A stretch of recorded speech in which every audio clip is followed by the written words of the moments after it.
Ngayong araw na ito mga bossing ko ay ika-5 araw ng pagkakaroon ko ng vertigo. Ayan. Pasalamat po ako at nandyan yung mister ko at ako po ay inaalagaan. Ito po palang sakit na ito ay hindi kino-confine. Kasi lalo-lalo na ngayon ay holiday, wala pong ENT na doktor, lahat po ay nasa bakasyon. Kaya bumalik din po ako dito sa bahay. Kanina po magpapakonfine po sana ako. Kaso wala po mga doktor. Kaya bumalik po ulit kami dito sa bahay. Ngayon, malaking tulong po rin ang naturo ng biyanan ko na ito pong pinagbalata ng dalanghita ay sinisinghot ko. At ganoon din po ang ano ba na, white flower? White flower, sa dahon ng bayabas. Hindi, yung dahon ng bayabas, hindi yun. Ito, nakakatulong. Yung balat ng dalanghita. Ako po ay sobrang hilo. Ngayon, marami ako mga panata. Gumaling lang po ako. Una, sisimba ako sa mahal na Birhen ng Ina ng Awa, Our Mother of Perpetual Health. Dahil yun nga po, kagaya ng di ba yung mga kinuwento ko nga po sa inyo. Lumalakad po ako ng paluhod po doon. Noong kasalukuyang walang-wala po kami noon, humingi po ako ng tulong na mabago ang takbo na aming pamumuhay. Pagkatapos, ayun po, yung una namin panata ko na every Sunday. Ay, hindi Sunday kasi Wednesday daw ang ano doon. Pero dati ginagawa ko every Tuesday at saka Friday ako nagsisimba kasi masyado maraming tao kapag ka Wednesday at saka Sunday. Kaya siguro mga ganong araw na lang din para hindi masyado maraming tao, Daddy. Tuesday at saka Friday. Yan. Wala na, natuluyan na. Kanang umasa pa. Ganun talaga pagka papaahit ko na pero sabi nila ang forever daw sa mga kalbo. Yung mga komento na basa ko lang. Totoo naman yun. Bait ang mga kalbo. Siguro, ewan ko lang. Ikaw, kailan ba kita iniwan? Lagi ako nasa tabi mo. Mabait po yung mister ko. Yan yung swerte na natin, blessed na natin magkaroon ng mister na mabait. Huwag lang magkakatuyo. Ngayon po mga bossing, i-share ko lang. Nung isang gabi, ayan, nasa background ko ang aking anak. Kaya sabi nila na stress nga daw po ito kakaisip. Dahil sa dami ko mga pagsubok na pinagdaanan nga po ng mga nakalipas na buwan.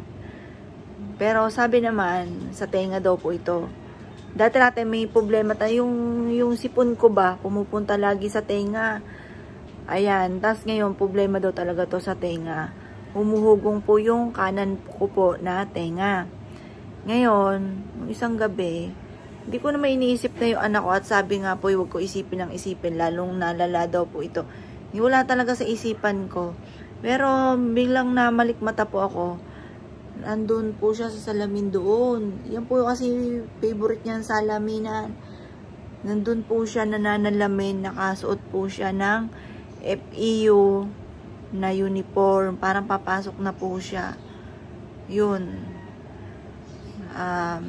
Panata ko din po na kapag gumaling na ako nitong vertigo ko, ay dadali na namin siya, yung pinaka-abo po niya.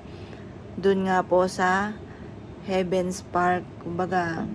Kumboryo ba? Ako, Kumboryo. Basta yun. Yun, basta ipapalibing na po namin.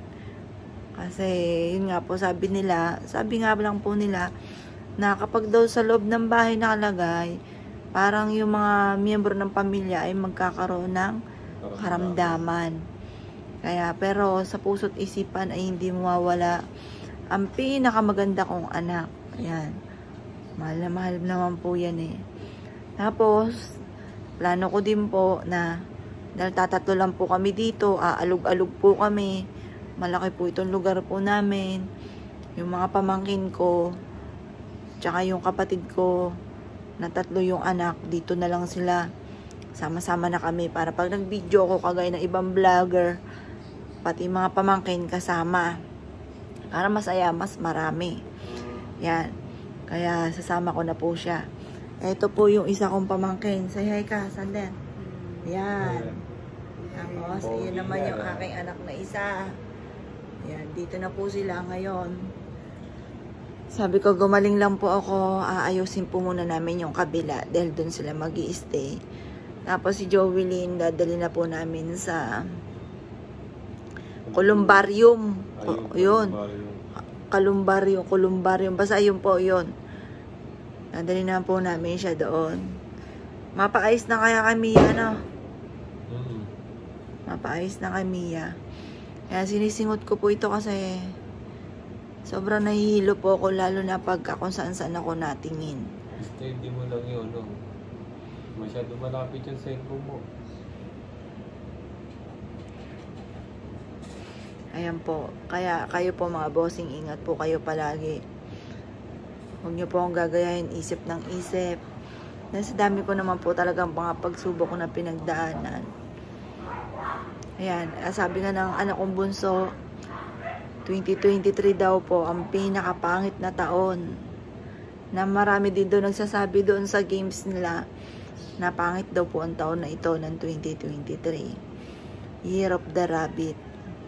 Mamarkahan ko ito pag Year of the Rabbit. Pinaka pangit na taon.